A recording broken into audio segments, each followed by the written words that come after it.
धन सतगुरु दया करी भारी। धन धन सतगुरु दया करी भारी। नर चोले में आन जीवों की हरी विपद सारी। धन धन सतगुरु दया करी भारी। धन धन सतगुरु दया करी भारी।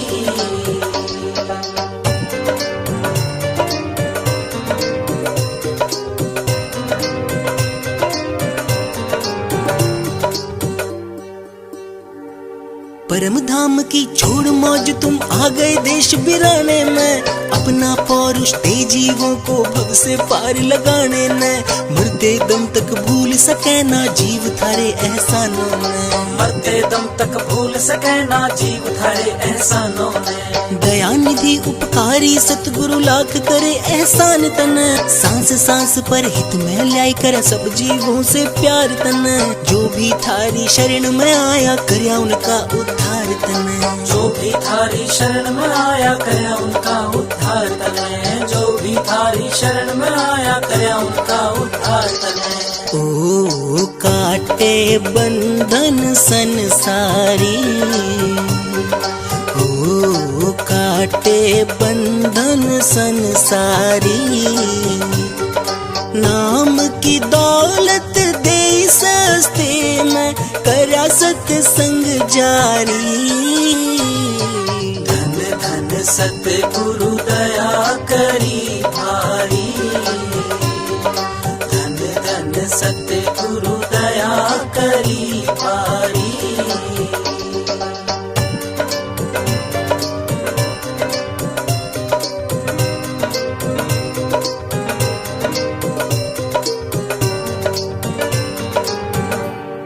सारे जग में डंका बज रहा विनोद धाम के डेरे का।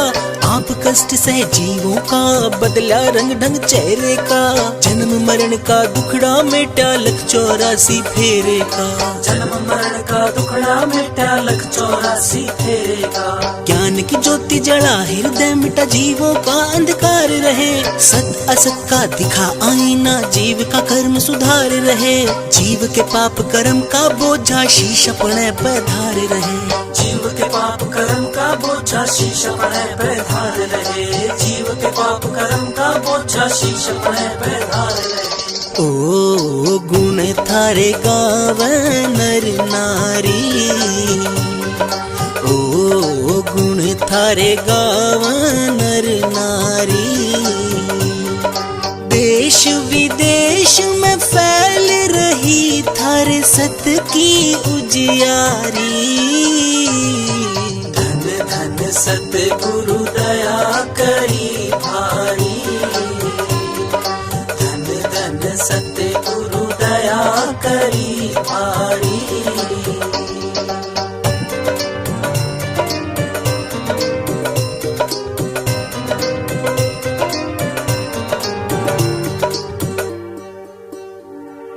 थारे जैसा परम दयालु संत कोई न और है। देखी टेकी संत कुहावे पाखंडों का जोर है। सत्य के प्रचारक थोड़े झूठ कपट चमोर है। सत्य के प्रचारक थोड़े झूठ कपट चमोर है। काल न जाल रचा अति भारी जीव करे बेहाल जी। काम क्रोध मद लोभ मोह न कति तार दी खाल जी।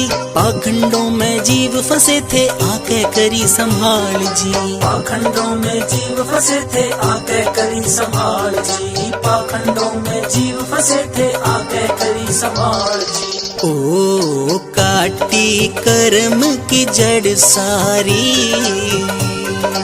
ओ काटी कर्म की जड़ सारी। आवागमन रहे मिट जीवों की कर भव सागर पारी। धन धन सतगुरु दया करी भारी। धन धन सतगुरु दया करी भारी।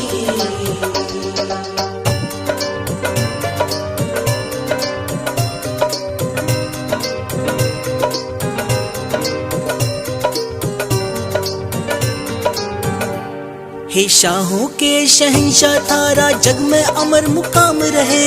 पत्ता पत्ता बूटा बूटा रट्टा थारा नाम रहे। काल माया की पेश चले ना जीव पहुँच निज धाम रहे। काल माया की पेश चले ना जीव पहुँच निज धाम रहे। सतगुरु कंवर जी थारे चरणों में अर्जी मैं ये लारा जी। जन्म जन्म के पाप निवारो ना जन्म दोबारा जी। जय भगवान के आप रुखाड़े और न कोई सहारा जी। जय भगवान के आप रुखाड़े और न कोई सहारा जी। जय भगवान के आप रुखाड़े और न कोई सहारा जी। ओ दाता शरण पड़ा थारी।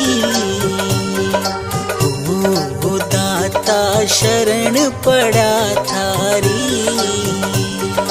ओ गण भरा शरीर मेरी सब काटो बीमारी।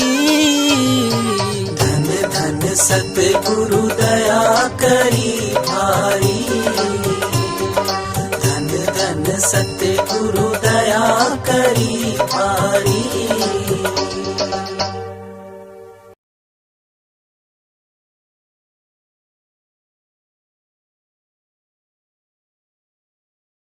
राधा स्वामी, राधा स्वामी दयाल की दया, राधा स्वामी सहाय, राधा स्वामी। प्यारी साध संगत जियों, माताओं, बहनों, बुजुर्गों, भाइयों, जितने भी आप सत्संग लाभ के लिए उपस्थित हुए हो, शांति से बैठ के सत्संग लाभ उठाएं। आप सबको पता है कि महाराज जियों के जन्मदिन का ये 95वां जन्मदिन हम सत्संग के रूप में मना रहे हैं। ये वो पावन दिन है, इस धरा पर वो महान हस्ती परम पुरुष पूर्ण धनी हजूर परम संत ताराचंद के रूप में यहाँ प्रकट हुई। कितने जीवों के कल्याण का रास्ता खोला, कितने उजड़े हुए घरों को बसाया, कितने बुरी आदतों में फंसे हुए लोग थे, उनकी आदतों को सुधार के उनको जीवन जीने का तरीका सिखाया। संत मत की शिक्षा सिर्फ कोरी भक्ति के लिए नहीं, बल्कि सबसे पहले जो शिक्षा दी जाती है वो उनके व्यक्तिगत जीवन से लेके पारिवारिक और सामाजिक जीवन को ऊंचा उठा के फिर भक्ति का रास्ता दिखाते हैं। और चाहिए भी यही, क्योंकि मूल चीज़ इंसान के चरित्र से शुरू होती है। अगर जिस इंसान का चरित्र अच्छा नहीं है तो वो दूसरे का क्या जीवन बनाएगा। अच्छे चरित्र के लिए अच्छे गुण उनमें होने चाहिए। बुराई नाम मात्र की भी अगर इंसान के अंदर होती है तो सब अच्छाइयों को वो ढक लेती है और उसके जीवन को बर्बाद ही कर देती है। इसलिए वो महापुरुष बाल ब्रह्मचारी थे, त्याग की मूर्त थे, इतने सदाचारी और इतने गुणों से भरपूर थे कि एक दिन स्कूल नहीं गए, गरीबी अवस्था में रहे और उस अवस्था में रहते हुए उन्होंने किसी चीज़ की परवाह किए बिना एक ही लगन प्रभु भक्ति की जो मन में जगाई और उसके लिए इतना तप किया, इतना त्याग किया कि उनके साथ के लोग तो अब नहीं हैं, लेकिन हम जैसे देखने वाले ज़रूर हैं कि जिन्होंने उनके जीवन को जांचा, परखा और देखा भी। जांचने परखने की बात मैंने कही, संतों के जीवन को, संतों के क्रियाकलापों को कोई जांच तो नहीं सकता, लेकिन फिर भी कुछ लक्षण ऐसे होते हैं जो हम बारी रूप से उनको देख सकते हैं कि वो किस प्रकार का जीवन जीते हैं। उनका रहन सहन, उनका संग, उनका खान पान, उसकी करनी, ये सब की सब बातें हम देखते हैं कि जो इंसान जैसी संगत में रहता है, जैसा बर्ताव करता है, जैसा उसका व्यवहार होता है, उसके हर क्रिया में कोई ना कोई या तो गुण होता है या अवगुण होता है। जो अवगुण से भरा होता है उनको हम कभी भी अच्छा नहीं कह सकते, लेकिन जो सर्वगुण संपन्न होता है उसकी जांच करना तो क्या है, बल्कि उनका अनुसरण और अनुकरण करना चाहिए। ये हमारा सौभाग्य है कि ऐसी भूमि में हमें जन्म मिला। आज देखते हैं कितनी संगत आती है, कैसे भंडारे चलते हैं, कितने बड़े बड़े आश्रम बने हुए हैं। एक वो टाइम था, उनकी कल्पना थी, वो सोचते थे और कहते भी थे कि जिनके बड़े आश्रम देखते थे, संगत को देखते थे, तो कहते थे कि मेरे मन में भी ये आता है कि हमारे भी बड़े आश्रम हों, संगत बहुत आए, रात दिन भंडारे चलें। लेकिन जितना उनके टाइम में छोटा था, लेकिन ये परंपरा उसी टाइम में डाली थी कि जो भी आश्रम में जिस टाइम भी आता था, खाने के टाइम खाना, चाय के टाइम चाय, जिस हालत में भी जो भी जिसको ज़रूरत होती थी उसकी ज़रूरत की जो मांग करते थे सभी पूरी करते थे। वो कहते थे कि परमात्मा की संतान हैं सब, अगर परमात्मा की संतान को हम खुश कर लेते हैं, उनकी सेवा करते हैं, उनसे प्रेम और आदर से पेश आते हैं, तो परमात्मा की भक्ति उससे अलग कोई नहीं है। अगर हमारे व्यवहार में कोई अच्छे गुण नहीं हैं, हम दूसरे जीवों से तो नफरत करते हैं, उनको तकलीफ़ देते हैं, या हमारे दिल के अंदर उनके प्रति दया नहीं है, तो फिर भक्ति किस नाम की और किस काम की है। वो चीज़ इसीलिए संत मत ने जहाँ कहीं भी आप देखोगे सेवा पे, प्रेम पे, त्याग पे, इन चीज़ों पे जोर दिया है। और जो इन तीनों चीज़ों से भरपूर होता है या इन तीनों चीज़ों को मानता और उनमें बरतता है, तो निश्चित रूप से समझो कि वो भक्ति में भी पूरा है, उसमें कोई कसर और कमी नहीं है। झूठी बातों का प्रचार अगर करते चलें, व्यवहार में हमारा कुछ है, दिखावे में कुछ है, ऐसा अब तो संत मत की लाइन भी राजाओं महाराजाओं जैसी होगी। संतों के रहन सहन देखोगे, खान पान देखोगे, उनका व्यवहार और बर्ताव देखोगे, आगे पीछे नौकर सेवक रक्षक कमी नहीं है। ये तो राजा महाराजाओं के साथ होते। संत तो संगत के बीच में, लोगों के बीच में जाके बैठते हैं, उनके दुख दर्द पीड़ा को सुनते हैं और सबके दुख दर्द पीड़ा को अपनी पीड़ा मानते हैं। जब दूसरों के दुख को देख के वो द्रवित होते हैं, उनके मन के अंदर उनके प्रति दया आती है और वो प्रभु से उनके लिए भी यही कामना करते हैं कि मालिक उनको सुख दे, शांति दे, समृद्धि दे, खुशहाली दे, उनको भी सुखी उनका जीवन कर दे। लेकिन जो आदमी मानना नहीं चाहता है, अपने जीवन को संभालना नहीं चाहता है, लाख बार उसको समझाते हैं फिर भी उसी लाइन पे चलता है, बुराइयों में फंस के अपने जीवन को भी बर्बाद करता है और जो उनके साथ परिवार से संबंधित लोग हैं उनको भी इसी तरह से उनके जीवन को नीचे की ओर ही धकेलता चला जाता है। अगर अच्छे इंसान और अच्छी संगति जिसको मिल जाती है तो उसको कुछ सीखने की ज़रूरत नहीं है, क्योंकि अच्छी संगति देखने से हमें जो ज्ञान मिलता है उनको देख के ही हम अपने जीवन को सुधार सकते हैं। बुरे की संगति करके बुरे बन जाते हैं, अच्छों की संगति करके अच्छे बनते हैं। लेकिन संतों की अगर संगति करते हैं तो हमें प्रभु भक्ति का वो अवसर प्राप्त होता है कि जिससे हम जन्म मरण से छुटकारा पा लेते हैं और सदा के लिए मुक्त हो जाते हैं, संसार में कष्ट और दुख उठाने के लिए नहीं आते। इसलिए संतों ने जो गृहस्थियों के लिए रास्ता बताया वो सबसे सुगम सरल रास्ता यही था कि घर में रहते हुए अपने नेक काम करो, माँ बाप बुजुर्ग छोटे बड़े की सेवा करो और उनकी सेवा करते करते अपने मन से नाम का सुमन करते रहो, प्रभु को याद करो, उससे हृदय पवित्र होगा। पवित्र हृदय में ही पवित्र विचार होंगे। जिनका हृदय पवित्र नहीं है तो उनके अंदर अच्छे विचार कभी नहीं आ सकते हैं। जिनके अंदर पहले ही मलिनता भरी हुई है, दुर्मति जिनके दिलों में है, उनको सुमति अच्छे गुण उनमें कभी भी नहीं पनप सकते।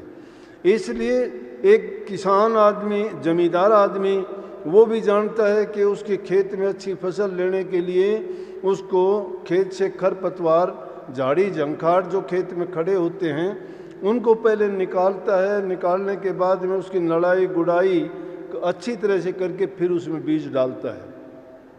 नाम भी इसी तरह से है। प्रभु की भक्ति का जो मंत्र आप जपने की कोशिश करते हो, लेकिन मन रूपी हृदय में जब दूसरे विकार भरे हुए हैं और हम उन विकारों के रहते हुए चाहते हैं कि नाम जप लें या प्रभु को याद कर लें, तो ये दोनों बात नहीं हो सकती।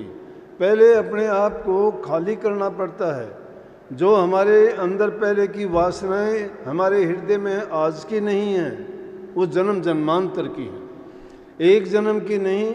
ये जीव अब जितने भी जन्म होते हैं और जो इनके संचित कर्म बच जाते हैं उनको साथ लेके चलता है, ब्रॉड फॉरवर्ड होते रहते हैं। वो क्रियमान कर्म तो अभी भोगता है, लेकिन प्रारब्ध कर्म का नतीजा ये है कि हम जो कुछ है वो प्रारब्ध कर्म का कारण है।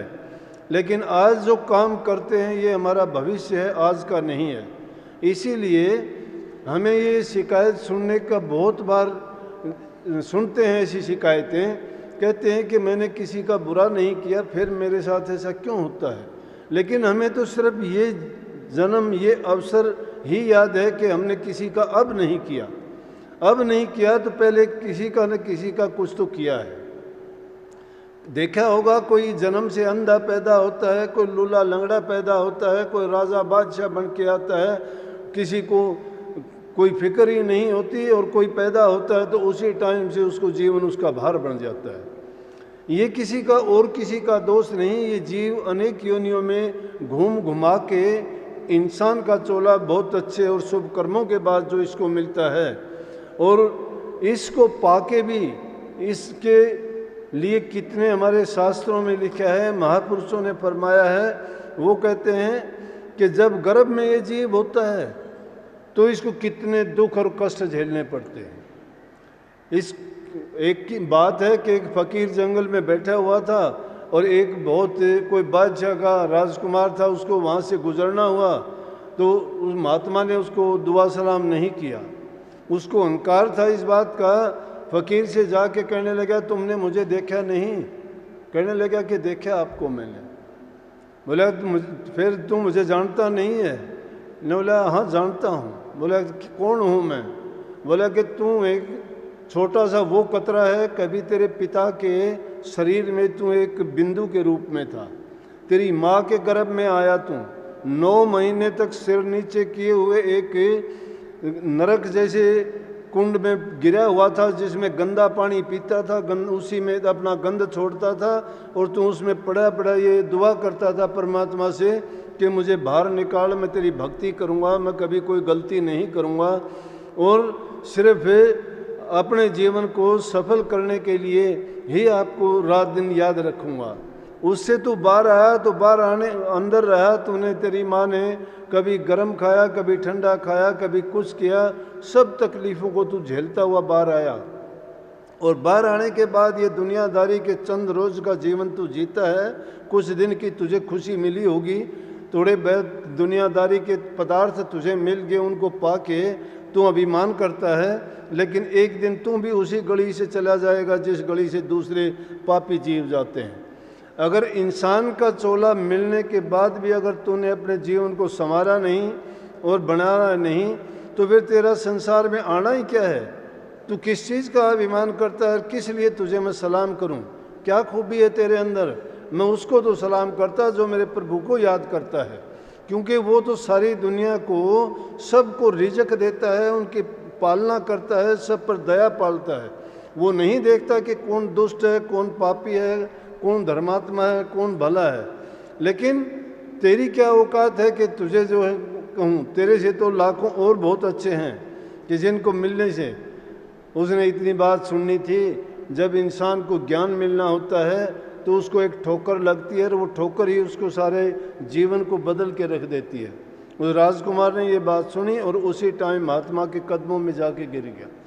जब किसी का अच्छा वक्त आना होता है, उसको कुदरत उसके लिए इंतज़ाम कर देती है, वो अपने आप सही जगह पे पहुंच जाता है, और उस जगह पे पहुंचने के बाद में उसको जो अपने उद्देश्य की पूर्ति करनी होती है वो कर लेता है। इंसान तो गलती का पुतला है, आसपास की संगति है, ये हमारे जो चारों तरफ का वातावरण है उसका बहुत असर पड़ता है। इंसान के ऊपर संगति का, खान पान का, उसके विचारों का, रहन सहन का, ये सारी चीज़ें उसको चरित्र को भी बनाती हैं। चरित्र से इंसान वैसा ही बर्ताव अपने घर परिवार में भी करता है। जहाँ सत्य नहीं है, जहाँ धर्म नहीं है, वहाँ दया नहीं है, और जहाँ ये तीनों चीज़ नहीं है वहाँ प्रभु की भक्ति नहीं है। उस घर को तो शमशान के समान मानो कि जिस घर के अंदर प्रभु की भक्ति नहीं, हरि का नाम नहीं, संत महात्माओं फकीरों का आना जाना नहीं है। जिस घर में शराब कबाब उठते हैं, अच्छे विचार नहीं हैं, रोज़ाना लड़ाई झगड़े रहते हैं, तो समझो कि उसमें तो काल ने वासा कर लिया है और वहाँ से लक्ष्मी वास छोड़ देती है। घर की शांति चली जाती है, प्रेम चला जाता है, एक दूसरे में ईर्ष्या द्वेष लड़ाई झगड़े जब ये शुरू हो जाते हैं तो समझो कि बर्बादी हो गई उनकी। इसलिए प्रभु की भक्ति इंसान के लिए ऐसा काम करती है कि जिस प्रकार से हम एक दीपक को जला के और देड़ी के ऊपर रख दें, उसका प्रकाश अंदर भी होगा और बाहर भी रहेगा। जिस प्रकार से काग भसुंडी जी ने रामायण में संवाद आता है, गरुड़ जी को समझाया कि राम नाम चिंतामणि सुंदर, बसे गरुड़ जाके उर अंतर, नहीं चाहिए कुछ दिया घृत बाती, जिसका प्रकाश रहे दिन राती। कहते हैं कि हे गरुड़ जी कि नाम जो है, प्रभु की भक्ति जो है वो इस प्रकार से है जिस प्रकार से चिंतामणि, मणि जिसको कहते हैं, कभी कहानी सुनते थे कि सांप के सर से निकलती है वो मणि होती है। सांप रात को अपना भोजन करने के लिए आता है तो मणि को निकाल के रख देता है और उसका प्रकाश हो जाता है। उसके प्रकाश में वो घास खाता है, लेकिन उसकी मणि को अगर कोई छीन ले या कोई उठा ले तो सिर मार मार के वो सर्प अपने प्राण त्याग देता है। तो लेकिन होती होगी नहीं होती होगी, परंतु ये कही है कि उस मणि के समान प्रभु की भक्ति है। उससे इंसान का ये जीवन भी संवरता है और यहाँ से जब इंसान जाता है तो उसको मुक्ति धाम मिलता है। इसलिए उस नाम की भक्ति अगर करना चाहते हो तो अपने अंदर वो गुण पैदा करो, उन बुराइयों को निकालो। जब वो, और उस नाम के लिए कुछ भी ज़रूरत नहीं है, कुछ भी जिस चीज़ के लिए नहीं देना पड़ता। वैसे तो उसकी कीमत देखोगे तो जिन्होंने नाम के लिए जो कष्ट उठाए, महाराजियों का जिक्र बार बार आता है।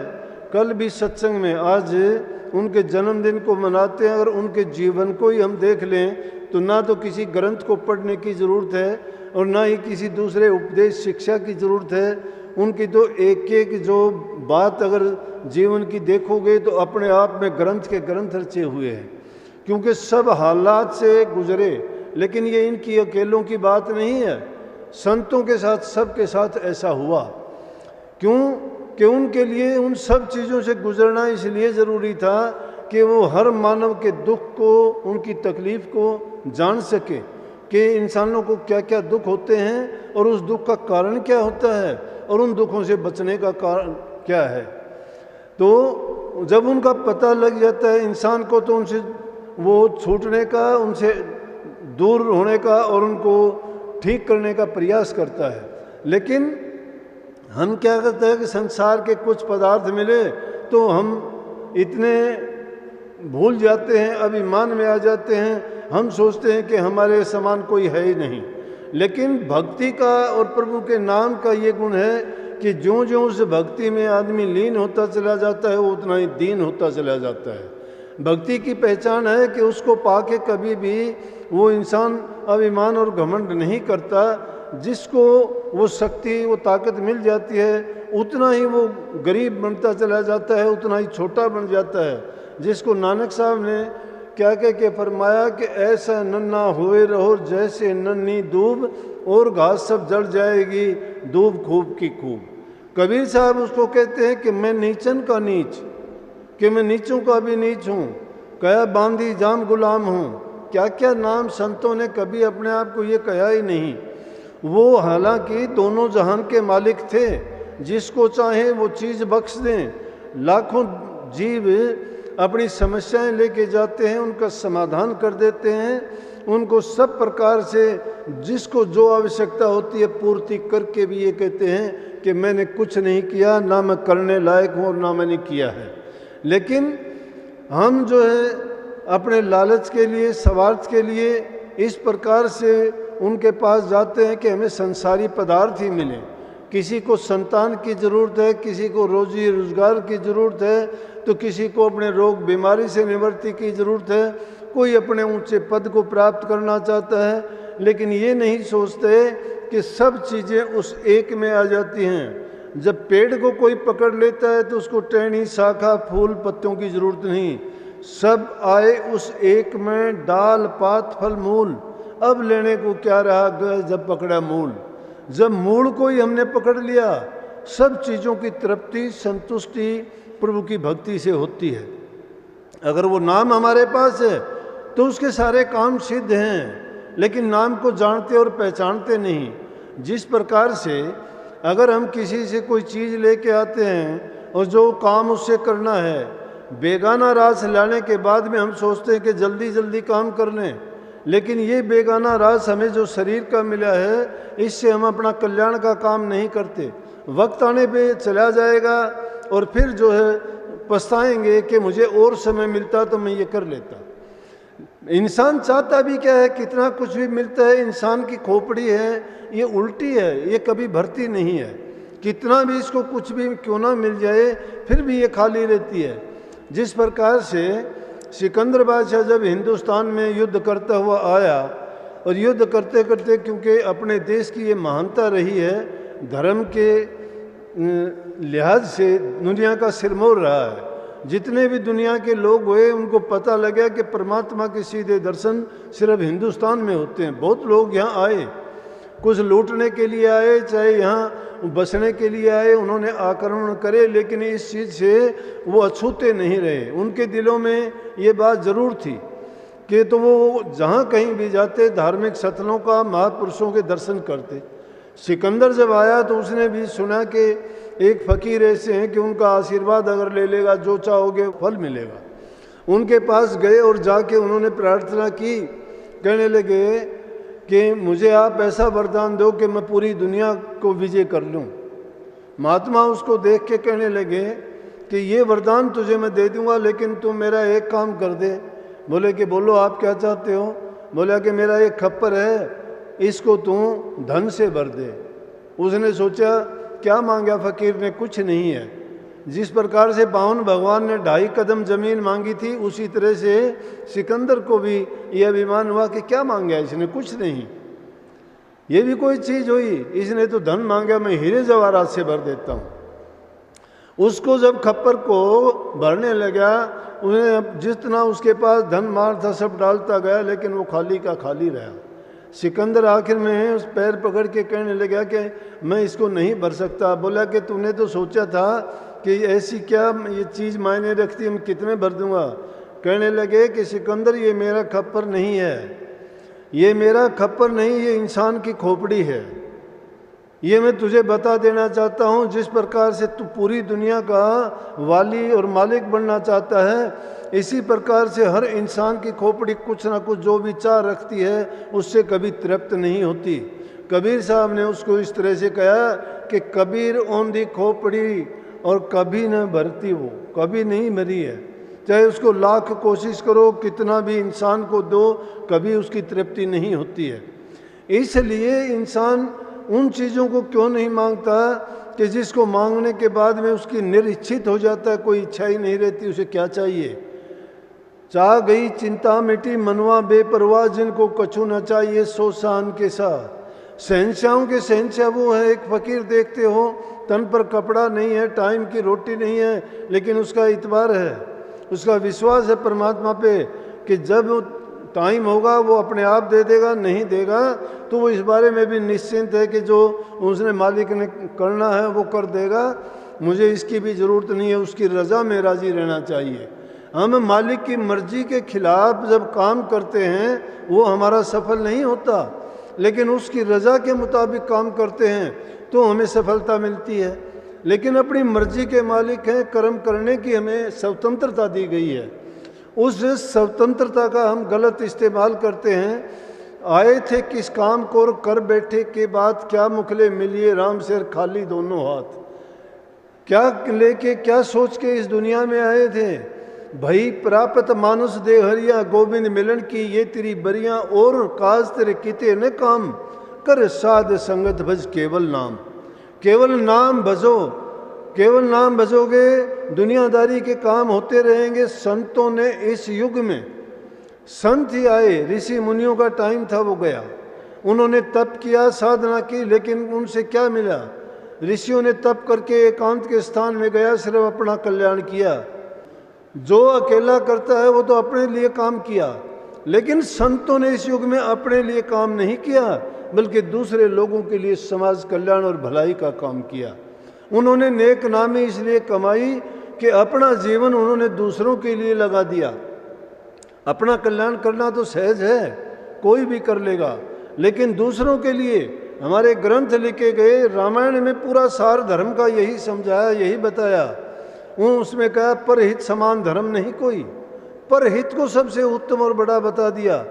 इसलिए मनुष्य का शरीर पाके हम मनुष्य मात्र नहीं, सब जीवों पर अगर दया करते हैं, सब जीवों पर दया करते हैं, उनसे प्रेम करते हैं, और अगर उनको किसी प्रकार की तकलीफ पीड़ा होती है उसमें उसकी मदद करते हैं, तो हमने वो नेक काम कर लिया जो कोई भी धर्म का कार्य है उसका मुकाबला नहीं कर सकता।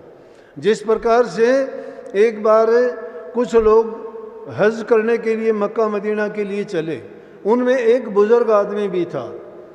तो जब वो सब लोग जा रहे थे, रास्ते में उसने देखा कि एक कुत्ता बहुत घायल अवस्था में पड़ा है और वो बेचारा तड़प रहा है भूख से, प्यास से। दूसरे लोग उसको देखते हुए चले गए। किसी ने अपने नाक पर कपड़ा डाल लिया, किसी ने मुंह फेर लिया, उसकी तरफ कोई ध्यान नहीं दिया, बल्कि उनके दिल में गलानी पैदा हुई कि इसकी क्या हालत है। लेकिन एक जो बूढ़े फकीर थे, उन्होंने देखा कि ये बेचारा किस प्रकार से दुखी है, चलो इनको जाने दे। पैदल जाते थे, उनका साथ छोड़ के उसने क्या किया, उस कुत्ते की मरहम पट्टी की, उसको पानी पिलाया, उसको और कुछ खाने के लिए दिया। जब 3-4 दिन में उसकी थोड़ी अच्छी हालत हुई और 5-7 दिन उसने लगाए, वो अच्छी तरह से चलने फिरने लगा। जब तक वो वापस आए तो वो हज करने के लिए नहीं जा सका। जब वापस आए तो सब कहने लगे, वो बात करने लगे आपस में कि हम इतने लोग गए हैं कि खुदा के दरबार में किसका हज कबूल हुआ। तो कहने लगे, वो आकाशवाणी हुई कि किसी का, इनमें से किसी का नहीं हुआ। इनमें तो एक बुजुर्ग आदमी था जो रास्ते में रह गया था, उसका हज कबूल हुआ। वो कहने लगे, भाई ये तो कमाल हो गया, वो आदमी जो गया ही नहीं वहाँ, उसका हज कैसे कबूल हो गया? वो तो गया ही नहीं। जाके जब देखा उसको, वो वहीं पे मिला। बोले आप तो गए नहीं, और सब ने बड़े इज्जत और सम्मान से देखा कि आप तो हाजी हो गए। बोले कि मैं हाजी कैसे हो गया, मैं गया ही नहीं। बोला कि हम इस तरह से चले आ रहे थे, बात चली थी, तो आकाशवाणी से हमें पता चला है कि एक आपका हज कबूल हुआ। हम तो फजूल में ही अपना टाइम भी गंवाया और कष्ट भी उठाया। तो कहने का तात्पर्य तो ये है, उससे शिक्षा ये मिलती है हमें कि एक दूसरे जीव की मदद करना, उसकी सहायता करना, उस पर दया करना हमारी भक्ति से भी ऊंची चीज़ है। लेकिन आज हालात देखते हैं, घरों में ना माँ बाप की सेवा करते हैं, ना सास ससुर की सेवा करते हैं। दूसरे लोग तो, दूसरे जीवों की तरफ तो देखना ही बड़ा कठिन काम है। लेकिन ऊंची चीज़ यही है, चाहे तुम, ये महाराजियों की शिक्षा थी कि तुम किसी देवता की पूजा ना करो। अगर पृथ्वी पर सब रहने वाले देवताओं की पूजा करना चाहते हो तो माँ की पूजा करो। माँ की जो पूजा करता है उसमें सब देवी और पृथ्वी पर रहने वाले जितने देवता हैं सबकी पूजा आपने कर ली। और अगर तुम आकाशीय या दूसरे जो देवता हैं उनकी पूजा करना चाहते हो तो पिता की और बुजुर्ग आदमी की सेवा करो, सब देवताओं की पूजा हो जाती है। बेशक गुरुओं के पास ना जाओ, बेशक मंदिर मस्जिदों में ना जाओ, कहाँ कहाँ घूमोगे। अरे घरों में प्यार प्रेम नहीं है, उनको तो तुम बुरा बर्ताव करते हो, उनकी मदद नहीं करते, टाइम पर वक्त पर रोटी नहीं देते, पानी नहीं पिलाते, उनका हालचाल कभी नहीं पूछते, वो अपनी दिल की बातें दिल में लेके बैठे रहते हैं और जाते हो मंदिरों में, मस्जिदों में, गुरुद्वारों में, गुरुओं के पास, लेकिन गुरु तो शिक्षा देता है, उस शिक्षा को कौन सी शिक्षा को मानते हो? सत्संगों में आके अगर अपने व्यवहारिक जीवन में उन शिक्षाओं को नहीं अपनाया और उसी तरह से गुरु के कहे अनुसार आपने बर्ताव नहीं किया तो सब फजूल गया, व्यर्था गया। गुरु कहता है कि इसीलिए स्वामी जी महाराज ने गुरु भक्ति पर जोर दिया।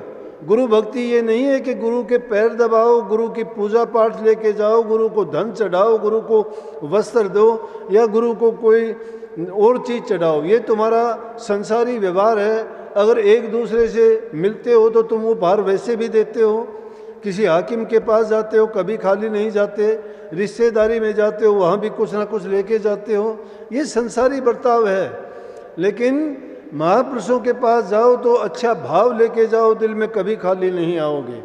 जिस इंसान के दिल में कोई भाव अच्छा नहीं है वो क्या लेके जाएगा? वो खाली आएगा, खाली जाएगा।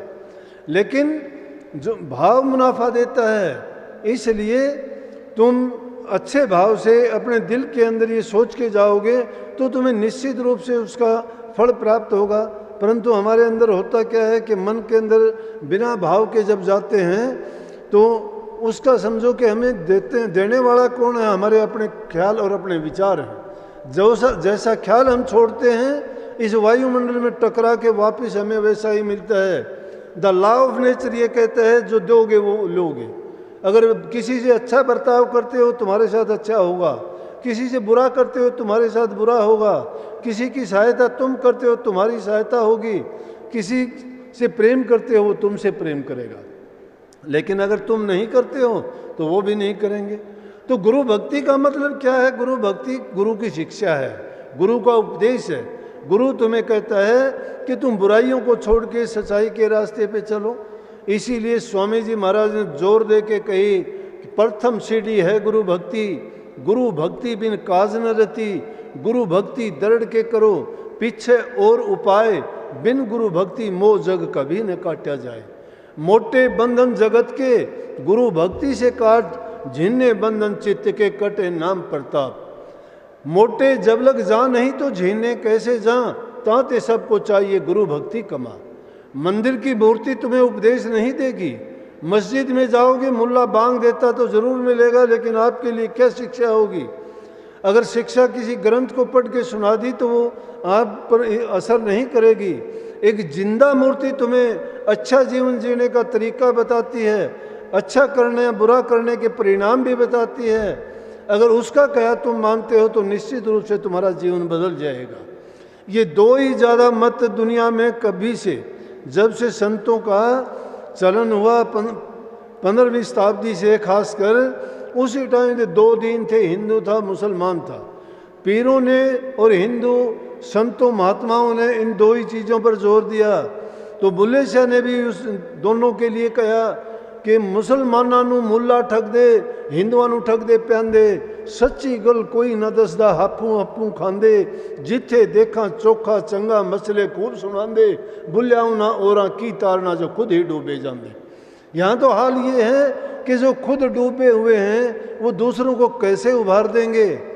आज इन संत महात्माओं ने भले लोगों के भी विश्वास को डगमगा दिया है, उनकी श्रद्धा को उन्होंने तोड़ दिया है। क्योंकि जब कोई ऐसी घटना होती है, कोई बात होती है तो सबके दिलों पर बड़ा आघात पहुंचता है, उनका विश्वास टूट जाता है भक्ति से और संतों से। इसलिए इस लाइन पर चलने के लिए इंसान को अपना प्रमाण देना पड़ता है, सिद्ध करना पड़ता है कि जो खुद उनके लिए एक आदर्श के रूप में एक आइडियल नहीं होता, उसके अंदर जो गुण नहीं होते हैं, तो उनको क्या खाक सिखाएगा, क्या बताएगा और कैसे वो उसको देख के चलेंगे। इसलिए हजूर महाराज जी परम संत ताराचंद जी थे, बचपन से छोटी उम्र से ही बड़े विवेकपूर्ण ज्ञानवान थे और बहुत ही सेवा। अगर किसी का काम भी कोई पड़ा तो कभी किसी की दो रोटी भी नहीं खाई, दो रोटी नहीं खाई। भूख के कारण से उन्होंने व्रत रखना पड़ा, लेकिन जब तक अपना उन्होंने नहीं कमाया खाया तब तक उन्होंने किसी का खाना अच्छा नहीं समझा। अगर किसी का खाना भी खाया तो उससे साफ बात कही, मेरे से इतना काम करवा लो कोई तो मैं आपकी फिर रोटी खा सकता हूँ, वैसे रोटी नहीं खाऊंगा। क्योंकि संतों फकीरों ने बड़ी खोल के बात कही है कि गृहस्थी का टुकड़ा 9 आंगड़ दांत, भजन करे तो ओवरे ना तो पाड़े हाथ। कि अगर वो भजन करने वाला है, प्रभु की भक्ति करता है तो ठीक है, लेकिन जो प्रभु की भक्ति नहीं करता और दूसरे के लेके मांग के जो खाता है वो उसका कर्जदार बन जाता है। गृहस्थी आदमी अपनी हक हलाल की और मेहनत से कमा के खाता है, उसके कमाए हुए में उसकी शक्ति लगी हुई होती है, उसका भाव छिपा हुआ होता है। लेकिन एक आदमी उससे लेके खाता है, अपना कमा के नहीं खाता, वो अपनी नीयत भी खराब कर लेता है और उसकी नीयत भी खोटी हो जाती है। जिसकी नीयत खोटी हो जाती है वो कभी भी सही रास्ते नहीं चल सकता। तो उन महापुरुषों की जब हम जीवन को देखते हैं, उनके आदर्शों को देखते हैं और जो उन्होंने जीवन जिस प्रकार से बिताया है उसकी ओर हम ख्याल करते हैं, तब हमें पता चलता है कि कितना कठिन काम है, कितना कठिन काम है। लेकिन उस कठिनता की हालत में जब तक जाके पैर ना फटी बिवाई, वो क्या जाने पीर पराई। उस पीड़ को कौन समझ सकता है? जिसके दिल में लगन है, जो अपने घर जाना चाहता है, संसार से इस छुटकारा पाना चाहता है कि मैं जन्म मरण के बंधन से मुक्त हो जाऊं, वही इस रास्ते पे चलेगा। और इस रास्ते पे चलने के लिए कबीर साहब ने क्या कहा? कबीर साहब कहते हैं कि कबीर घर फूक्या अपना, लुका लीना हाथ, वही का घर फूक दो जो चले हमारी साथ। कि हमारे साथ चलने वाला अपने घर को आग लगा के आ जाए। घर को आग लगाने का मतलब समझते हो? घर को आग नहीं लगाना, घर को आग लगाने का मतलब है त्याग की जरूरत है। इंसान को त्याग करना पड़ेगा, मोह के बंधन से मुक्त होने की जरूरत है। जो अगर किसी चीज़ से बंध जाता है तो वो उससे दूर नहीं जा सकता, उसको बहुत पीड़ा होती है उसको छोड़ते हुए। और संसार तो ऐसी चीज़ है जिस प्रकार इसे कांटों की बेरियों के बीच में केड़ा रहता है। भक्ति करना इतना आसान नहीं है, चारों तरफ ऐसी बेरियां खड़ी हुई हैं। उसका तो काम है केड़ा हिलेगा, हवा लगेगी तो हिलेगा। जीवन यापन के लिए उसको हिलना पड़ेगा, हवा की ज़रूरत है, लेकिन बेरी उसको चीर के रख देती हैं। उनके बीच में रहना इतना आसान नहीं, भक्ति करना भी इतना ही कठिन है जिस प्रकार से केले का पेड़ बेरियों के बीच में हो। लेकिन जिनकी लगन सच्ची होती है और जिसने उस सर्वशक्तिमान की, उस पूर्ण पुरुष की, परमात्म शक्ति का जिसने सहारा ले लिया है, वो उसका बाल बांका नहीं होने देता। क्यों नहीं होने देता? उसको पता है। कितने उदाहरण आपको मिलेंगे। ध्रुव का देखो, छोटी सी उम्र का बच्चा था, उसकी मदद करी कि नहीं? राम नाम ने की। प्रहलाद भगत की कि नहीं की? उसने की। संतों में जब जरूरत पड़ी तो प्रकट हुआ कि नहीं हुआ? जहाँ जहाँ जिसको जरूरत पड़ी उसी जगह पर प्रभु प्रकट होके उनके दुखों को, तकलीफों को मिनटों में हर लिया। उनका कौन सहारा था? सब जग बैरी होने के बाद में भी वो उसमें अपने कामयाब रहे। जो उन्होंने उद्देश्य अपना अपनाया था जीवन को ऊंचा बनाने के लिए, उसको मुक्ति के रास्ते के लिए और अपने घर जाने के लिए। इसलिए महाराज जियों के जीवन को अगर आप देखोगे, जो नहीं जानते उनके लिए कहता हूँ, जानने वालों को तो बहुतों को पता है कि इतना सादा जीवन था, आम आदमी का भी नहीं हो सकता। ना खाने का चाव, ना पहनने की जरूरत, ना कोई विशेष उनकी किसी चीज़ में रुचि थी। भगवान भक्ति की बात थी। ना कोई शास्त्र पढ़ा, ना कोई ग्रंथ पढ़ा, ना कभी शिक्षा ग्रहण की, ना विद्यालय गए। लेकिन उन्होंने वो विद्या पढ़ी, उन्होंने प्रभु के नाम का सुमरण किया, वो धन एकत्रित किया और वो इतना धन एकत्रित किया। आज जो आप देखते हो ये उन्हीं की दी हुई कृपा है। वही हमारे सामने है कि उनका वो सपना था, वो सपना आज पूरा हो रहा है। इंसान अगर सच्चे मन से कोई संकल्प करता है तो प्रभु उसके संकल्प को पूरा करने की कोशिश करता है। हमें ये अवसर मिला कि ऐसे पूर्ण पुरुष के चरणों में उनके संग कुछ दिन जो बिताने का अवसर मिला, उससे हमें मालो माल करके गए। और वो शक्ति दे के गए कि जिसके कारण हमें भी अपने जीवन को सुधारने का अवसर प्राप्त हुआ। आज उन्हीं के जन्मदिन को हम याद करते हैं। ऐसे महापुरुषों का जीवन सबके लिए आदर्श होता है। आदर्श का मतलब उनको अपनाने के लिए उनकी हर क्रिया, हर काम हमारे लिए एक नई शिक्षा और नया ग्रंथ है। उनकी बातों को देख के अपने जीवन में उतारना चाहते हैं तो हमारा जीवन भी सफल हो जाता है। लेकिन इंसान की क्या भूल है कि वो दूसरे की चीज़ों को देख के महिमा तो कर सकता है। काफ़ी ईर्ष्यालु लोग उसकी महिमा भी नहीं कर सकते, लेकिन उस पर चलना नहीं चाहते। कहते हैं, मानते हैं, देखते हैं, पता है, लेकिन उनके लिए उनके ऊपर चलना बड़ा कठिन है। चलना कठिन नहीं है कि वो मानना नहीं चाहते, मन का खेल है। मन में, इंद्रिय भोगों के रस में, शरीर के आनंद के लिए वो सिर्फ जीना चाहते हैं। आत्मा आनंद के लिए कोई काम नहीं करता। आत्मा आनंद कैसे प्राप्त होगा? वो प्रभु के नाम से होगा। दुनियादारी की तरफ शरीर के 9 दरवाजे खोलते हैं, वो शरीर के लिए काम करते हैं। एक ही रास्ता है जो उस आत्मा के लिए, इस जीव के लिए जो काम करता है और वो इनसे उल्ट चढ़ता है, वो दुनियादारी की तरफ नहीं खुलता। उसके लिए कि वो रास्ता अंदर में, सबको अंदर में जाना पड़ता है। जितना खेल बार ब्रह्मांड में देखते हो, ये सब का सब इंसान के शरीर में रचा हुआ है।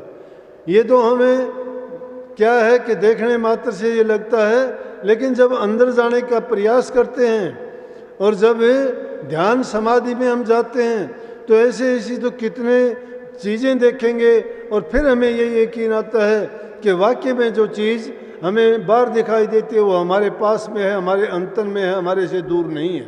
लेकिन दूर हमारे लिए कैसे? हमारे ख्याल और विचारों से हमने उसको दूर कर रखा है। अंदर में जाने के लिए महाराज जी ने क्या कहा? वो कहते हैं कि बाहर की जो आंख देखती है ये सब झगड़ा झूठा है, अंदर की आंखों से देखो घट में खेल अनूठा है। मन माया की फिरे दुहाई 5-25 ने लूटा है, ताराचंद भव सागर तीर के सतगुरु सिर पर खूटा है। जिसके सिर पर सतगुरु है, जिसको सतगुरु पूरा मिल गया और उसका लेखा निमड़िया।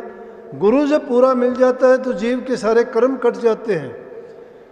क्यों कट जाते हैं? कि जो बात कही कि 5-25 का मन का दौर जो चलता है, इच्छा, आशा, तृष्णा, वासना जितनी हमारे मन में उठती हैं, उनके काट सिर्फ सतगुरु बताता है। वो कहते हैं कि इन चीज़ों से बचने के लिए नाम रूपी ढाल अगर ले लेंगे तो ये हमारा कुछ नहीं बिगाड़ सकते।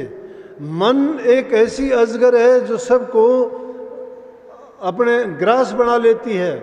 उस मन के काबू में, मन में जब फंस जाते हैं हम, फिर बाहर निकलने की कोशिश से लाख करोड़ नहीं बच पाते।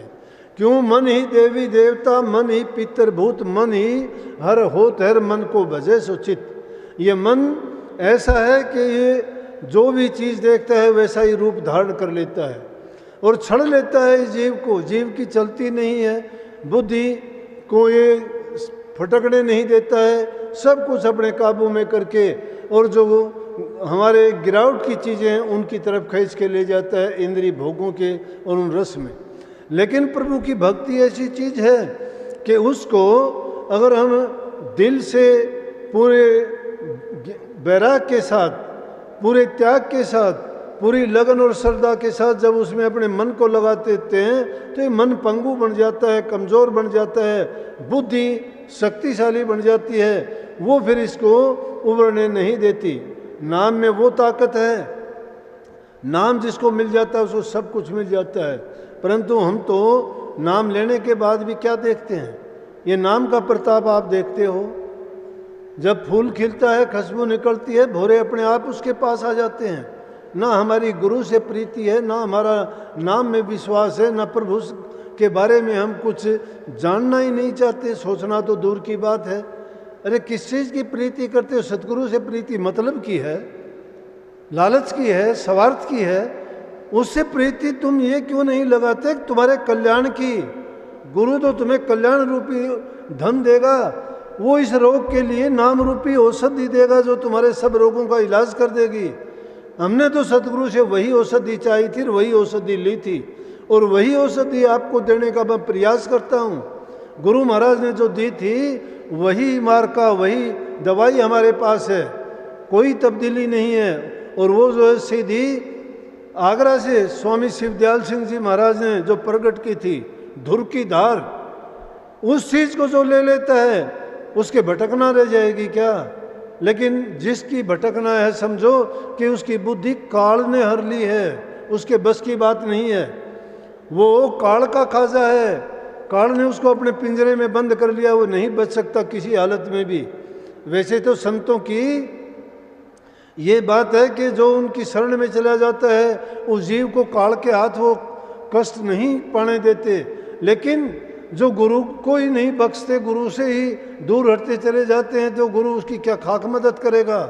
जो अपने आप गुरु से दूर हटता है, इसलिए कही है कि गुरु से द्रोघात जो रखता, गुरु को मानस रूप समझता, सो जीव जानो अपघाती, उन संग काल करे उत्पाती। काल उनके साथ उत्पात करेगा।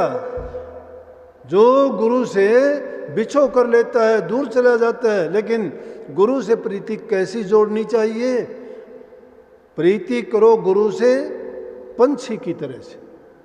तालाब का अगर पानी सूख जाता है, संसारी लोगों की ये प्रीति है, तो पंछी भाग जाता है, उसकी प्रीति है, पानी नहीं है, तालाब को छोड़ के चला जाता है। लेकिन उसी पानी में रहने वाली मछली जब तालाब का पानी सूख जाता है, कहीं जाती नहीं, वहीं तड़प के प्राण दे देती है।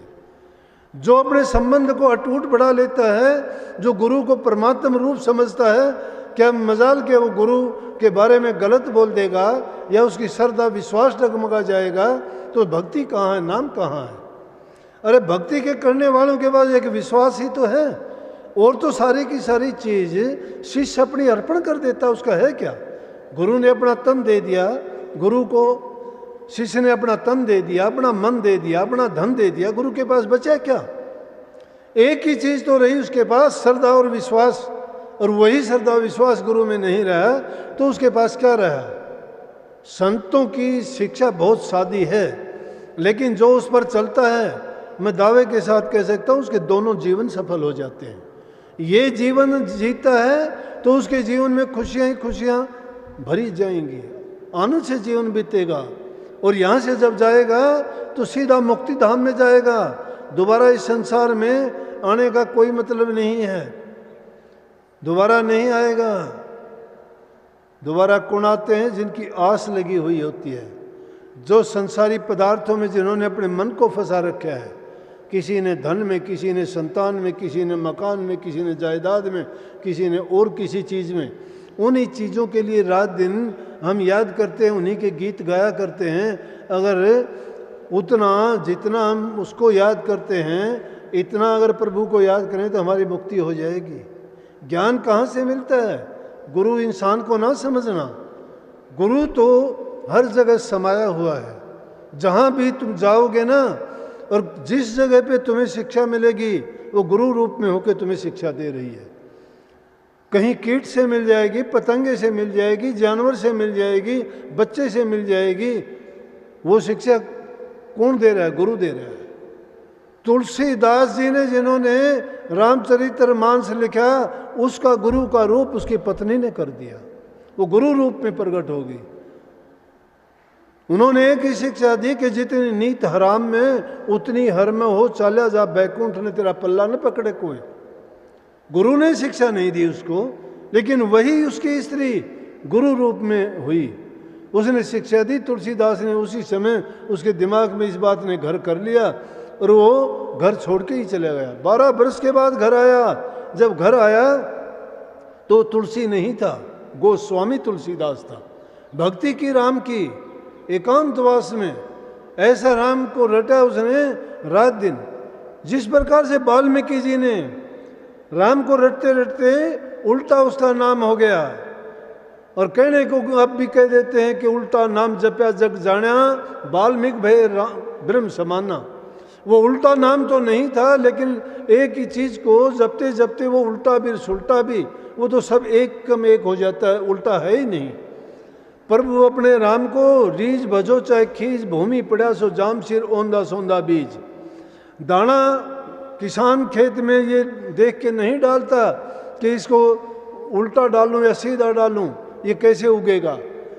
वो उसको औंधा डाल दो, चाहे सीधा डालो या मुद्दा डालो, जमीन से वो जरूर उगेगा। इसी प्रकार से तुलसीदास जी कहते हैं परमात्मा का नाम तो उस खांड की रोटी जैसा है, किसी तरफ से भी खाओगे वो रस और आनंद ही आनंद देगा। लेकिन वो आनंद को भागी हम कब बन सकते हैं? जब उसको उठत बैठत सोवत जागते याद रखें।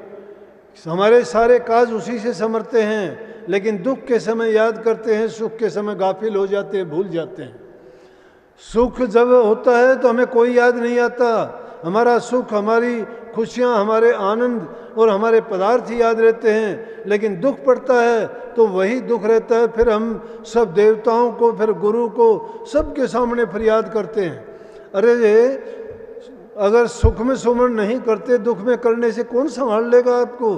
सुख में सुमन ना किया, दुख में कीन्या याद, कहें कबीरता दास की कौन सुने फरियाद। दुख में सुमन सब करे, सुख में करे न कोई, जो सुख में सुमन करे तो दुख का एका हो। उसको दुख होने से पहले ही उस नाम का सुमन क्यों नहीं करते कि दुख होगा ही नहीं कभी भी। इसलिए अपने मन को उस नाम में लगाओ। संसार के सारे काम करते रहो, गृहस्थी वाले हैं हम, ईमानदारी से, सच्चाई से, सबके साथ अच्छा बर्ताव करो। आदमी मन से, वचन से और कर्म से किसी का बुरा ना करो। गुरु महाराज की शिक्षा है ये। तन से सेवा करो, मन से अच्छे विचार और ख्याल रखो, जबान से प्रभु के नाम का सुमन करो। तुलसीदास जी कहते हैं तुलसी इस संसार में 3 रतन है सार, मीठा बोलन, नीवा चलन, करना पर उपकार। मीठा बोलना, नीचा होके चलना, और जो करना सो उपकार करना, भलाई करना। ग्रंथ पंथ सब जगत के बात बतावत 3, हृदय सुमरण, मन दया और मन भक्ति में लीन। कि आदमी 3 चीजों से ही हमारे शास्त्र कहते हैं कि कल्याण होगा। तन से सेवा करो, मन से प्रभु का ख्याल रखो, विचार अच्छे रखो, और प्रभु के नाम का जाप और सुमरण करो। तन पवित्र सेवा किए, धन पवित्र किए दान, मन पवित्र हरि सुमरण से तिरबिद हो कल्याण। तन की पवित्रता जब है, इससे सेवा करते हो, नहीं तो क्या से पशु जैसा जीवन है ये। इंसान का शरीर तो हमारा जरूर है, लेकिन जो इस तरह का जीवन जीते हैं, मानस का केरी खालड़ी, और इंसान का जीवन है पशु जैसा, पशु तुल्य। जिस इंसान में ज्ञान नहीं, विवेक नहीं, समझ नहीं, वो अपना हित नहीं सोचता। अपना हित सोचने वाला कभी गलत रास्ते जाएगा। अब कितने परिवार बर्बाद हो गए। शराब के बारे में महाराज जी ने उस टाइम में बोलते हुए कहा था, पीना बुरा शराब का, और सुन लीजिए सब कोई, दाना से नादा करे, और दरब दिया सब कोई। कि शराब आदमी को दाना, ज्ञानवान से उसको बुद्धू बना देती है, बेबुद्धि का अज्ञानी मूर्ख बना देती है, सारा द्रव बर्बाद कर देता है। कितनी बुरी चीज है। शराब के पीने से शरीर बर्बाद, धन की बर्बादी, चोर वो बन जाता है, झूठा बन जाता है, कोई इतबार विश्वास नहीं करता, बुरी हालत होती है उसकी, क्या जीवन है। और यहाँ जीते हुए उसका कोई भी उसको मुंह नहीं लगाता, मरने के बाद में नरकों में जाता है। फिर क्यों जीवन बर्बाद करता है? वो जानते हुए भी ये बुरी चीज़, कितनी अच्छी चीज़ प्रकृति ने दी, उनको खा के अपना अच्छा जीवन क्यों नहीं बिताता? इंसान की कमी है ये। अच्छी शिक्षा अगर दोगे, तुम्हारे साथ ही दुश्मनी कर लेंगे, कहेंगे कि मुझे शराबी क्यों कहा। अगर किसी का दोष बताओगे तो वो अपने आप को दोषी मानता ही नहीं है। तो इसलिए किसको कहा जाए, किसको समझाया जाए कि दुनियादारी का ये ख्याल है।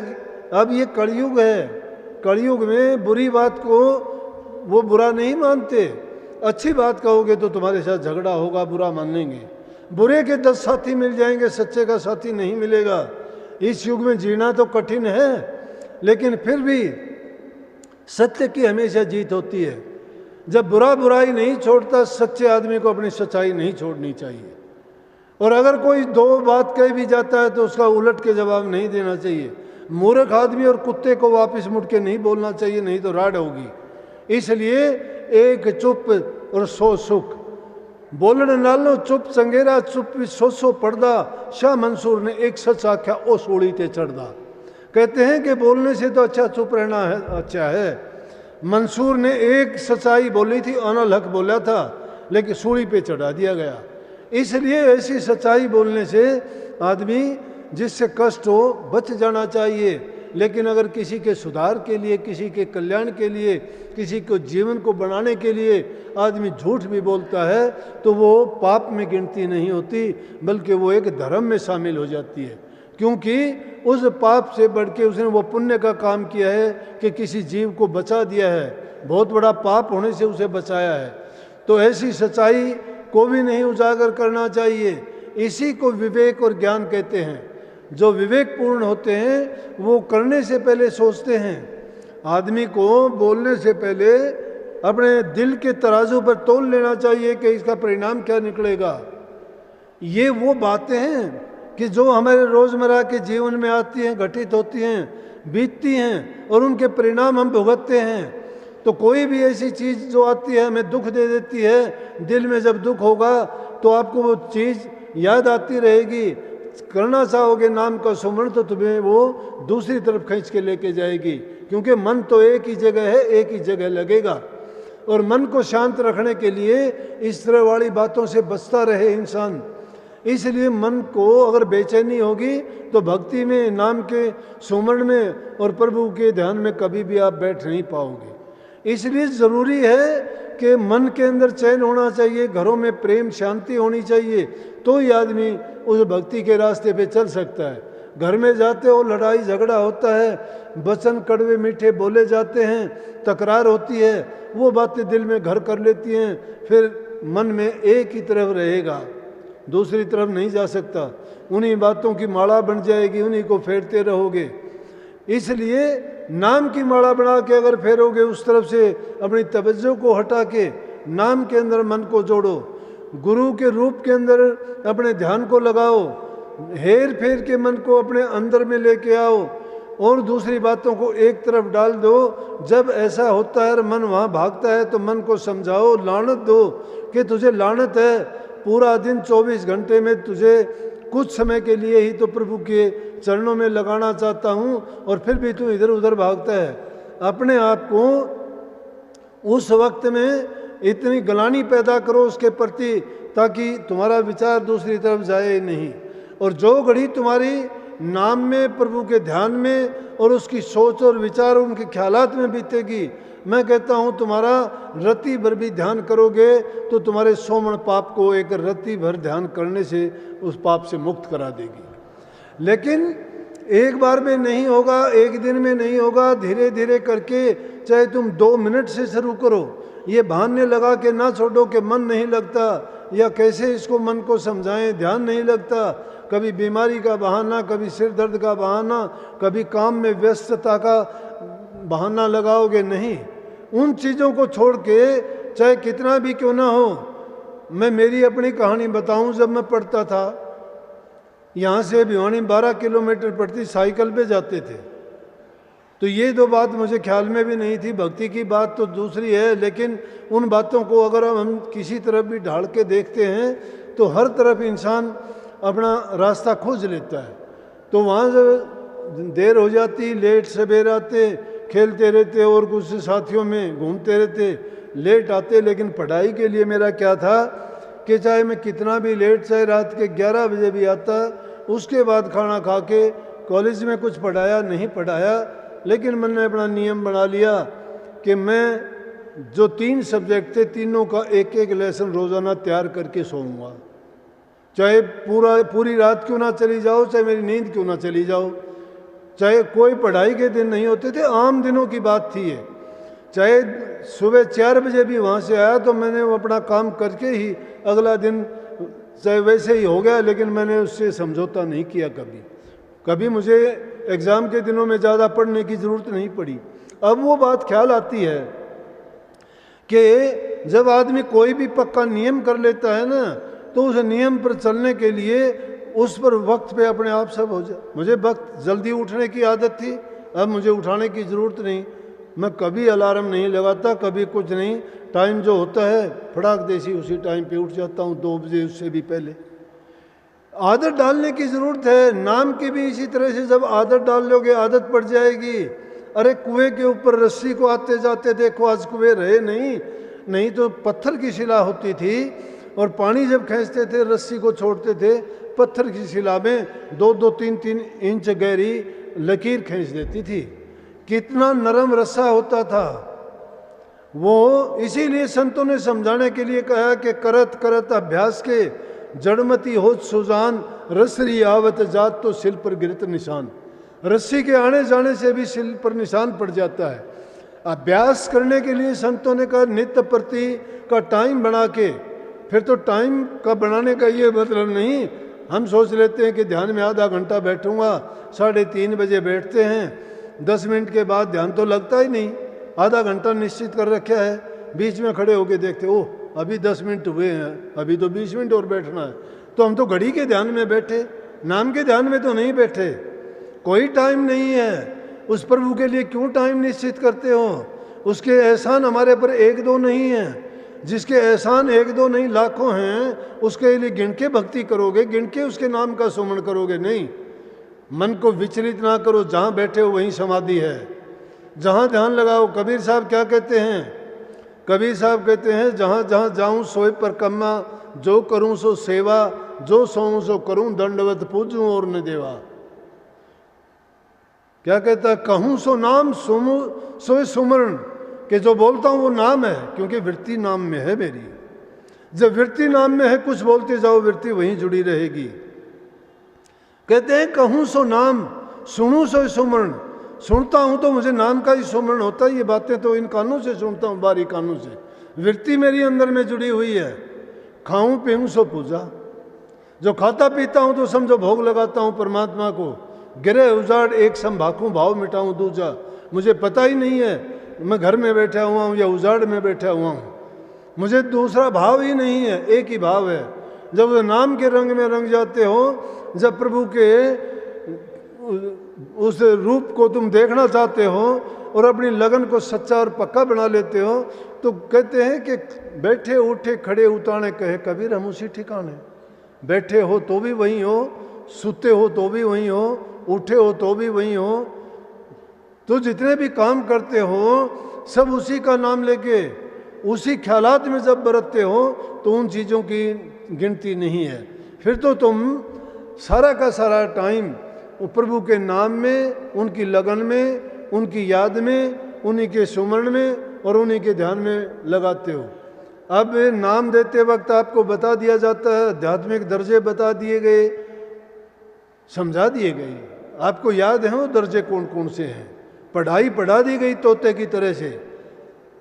वो 5 नाम भी बता दिए रास्ते में आने वाले हैं, धुनी भी 5 बता दी, समझा दी गई हैं। बैठते हो तुम्हें ख्याली भक्ति करते हो। ख्याली भक्ति में तुम कोई भी धुन सुनना चाहते हो यहीं बैठे सुन लो, ख्याल है तुम्हारा। जब असल ख्याल होगा तो 5 धुनों की गिनती नहीं रहेगी, पता नहीं कितनी धुन आएंगी उससे पहले। मन जब तुम्हारा लगेगा तब पता लगेगा तुम। अब रास्ते में अब सब थोड़ी व्याख्या कर दी गई। अब तुम भिवानी से यहाँ तक चल के आए हो, सड़क पे सब कुछ देखते आए क्या? नहीं, मोटी मोटी चीज़ देखी होंगी, बहुत कुछ बाकी बच गया। कुछ पहचान के लिए, ये कुछ पहचान की चीज़ है, वो तो तुमने याद कर ली। अब उस ख्याल को जोड़ के उन चीज़ों को ही देखते हो और फिर शिकायत भी करते हो, मुझे नूरी रूप दिखाई नहीं देता, मुझे शब्द सुनाई नहीं देता, मेरा ध्यान ही नहीं लगता। कुछ आके कह भी देते हैं मुझे वो धुन तो सुनाई देती है। वो धुन सुनाई नहीं देती, वो काल की धुन है।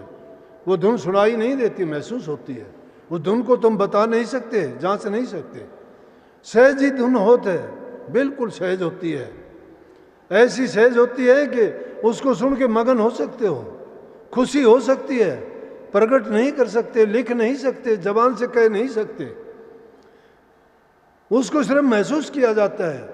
और महसूस करने वाली चीज को तुम कहीं भी बैठ के कर सकते हो, खुली आंखों से कर सकते हो। कबीर साहब कहते हैं आंख ना मूंदूं, कान ना रोंदूं, काया कष्ट ना धारूं, खुली आंखें हंस देखूं, सुंदर रूप निहारूं। कि ना मैं आंख मूंदता हूं, ना कानों को बंद करता हूं, लेकिन उस सुंदर रूप को देखता हूं, खुली आंखों से देखता हूं। वो सुंदर रूप देखने के लिए तुम्हारी आंखों के अंदर आप आ जाएगा। सब सतगुरु की बड़ाई की है। सतगुरु से जब तुम्हारा क्या सोच, सतगुरु से कर मेल गंवारा, क्या सोचत बारंबारा, जब दर्शन देखा चाहिए तो दर्पण मांझत रही है। जब दर्पण लागी काई तो दरस कहां से पाई? तुम्हारे हृदय के ऊपर काई लगी हुई है। जब हृदय रूपी दर्पण साफ हो जाएगा तुम्हें दर्शन साफ दिखाई देगा। और जिसको साफ दिखाई देगा उसकी वो शिकायत नहीं रहेगी। वो नहीं कहेगा मुझे ये नहीं होता, मुझे वो नहीं होता। वो नहीं कहेगा मुझे ये चाहिए, मुझे वो चाहिए। मन चंचल और पैर तुम्हारे दलदल में। दलदल से निकलना पहले, उसके बाद तुम ये बात सीख सकते हो, कर सकते हो। इसीलिए ये पिया का मार्ग कठिन नहीं है, सुगम है। पिया का मार्ग सुगम है। तू कह तनेडा, नाच न जाने बावड़ी क्यों आंगन टेढ़ा। जो नहीं नाचना जानती उसे भक्ति करना नहीं चाहते। अगर भक्ति को करना चाहते हो तो बहुत सहज है। सब कुछ करते रहो, कुछ छोड़ना ही नहीं है। सारे काम करो। पूरा सतगुरु पाइया पूरी पाई, पत हंसदियाँ खेलदियाँ नचदियाँ विचे पाई मुक्त। पूरा सतगुरु मिल गया, पूरा भेद जब मिल गया, सभी आपको दस्तूर, रास्ते, कानून, कायदे, मर्यादाएं बता दी। हमारी तो समझ में खूब आ गई, आपकी समझ में ना आई हो तो मैं कह नहीं सकता। और संत मत में जिसको समझ आ गई उसके सारे काम भी बन गए।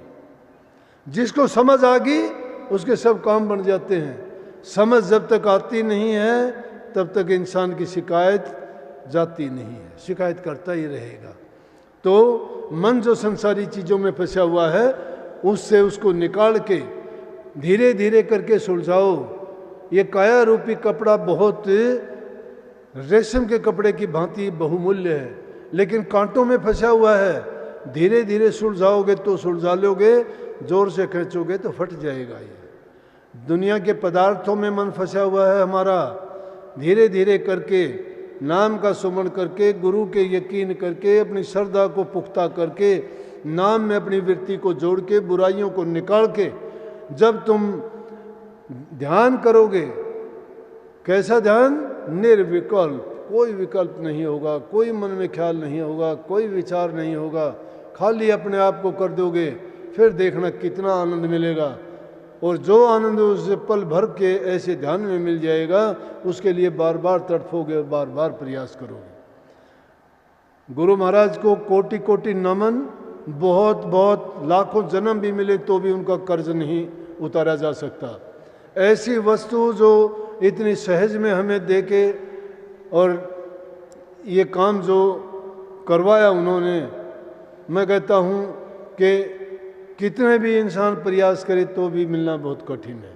ये हमारा भाग्य था कि ऐसे पूर्ण पुरुष की शरण मिली और उनसे हमें दीक्षा मिली, जिसके कारण हमारा ये जीवन भी संवर गया और आगे के लिए हमारा वो वीज़ा भी लग गया कि फिर संसार में कभी नहीं आना। सदा के लिए मुक्ति का रास्ता खोल दिया। तो मैं गुरु महाराज से आप सब के लिए भी इस पावन दिन पर ये प्रार्थना करूँगा कि आपको भी वो सम्मति दें, आपके लिए भी मुक्ति के द्वार खोलें, भक्ति में आपका मन लगाएं और तप त्याग सब कुछ करने की आप में शक्ति दें। सबको बहुत बहुत आशीर्वाद। राधा स्वामी।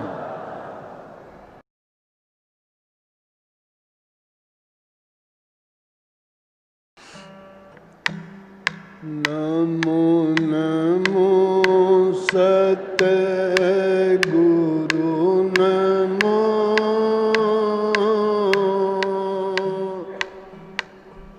नमन करूं जी हर बार,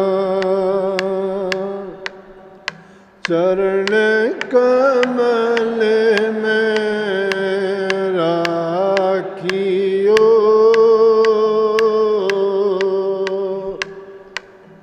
मेरे सतगुरु सरजन हाथ जोड़े करूं बीनती, चरण निवाऊं सतगुरु तारा सन महाराज ने नाम दिया बख्शी से गुरु जी मारे, दया के दाता हूँ भेद अगम के, क्या मुख ले विनती करूं, लाजावत है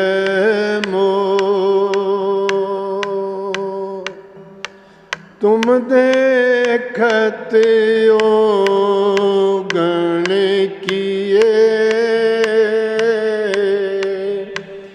कैसे भाऊं तो तुम राखो तो मेरी रह, छोड़ो तो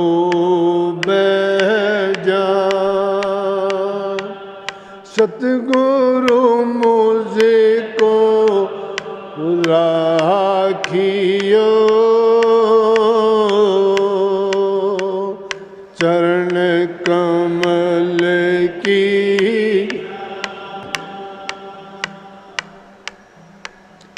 देखन भूखा को नहीं, सबके पल्ले लाल,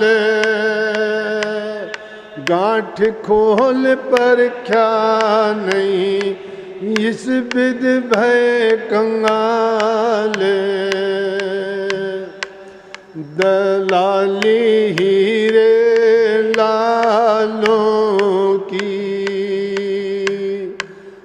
मारे सतगुरु दे से बता, दलाली हीरे लाल लाल तो सभी कहें जी, सबके पल्ले लाल लाल तो सभी कहें जी, सब गांठ खोल पर क्या नहीं रे, इस बीदे भय है कंगा, दलाली हीरे लाल की, मारे सतगुरु जैसे बता, दलाली हीरे लाल। इधर से अंधा आया रे, उधर को अंधा जा, इधर से अंधा आया रे, उधर से अंधा, अंधे को अंधा मिला रे, मारेगे कौन बता, दे हीरे लालों की, मारे सतगुरु जैसे बता, दलाल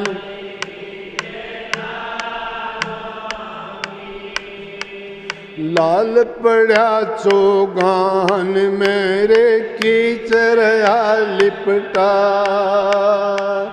लाल पड़ा चौगान मेरे कीचड़, नुगरे ठोकर मारिया रे, सुगरा ने लिया से उठा, लाली रे लालों की, मारे सतगुरु दे से बता,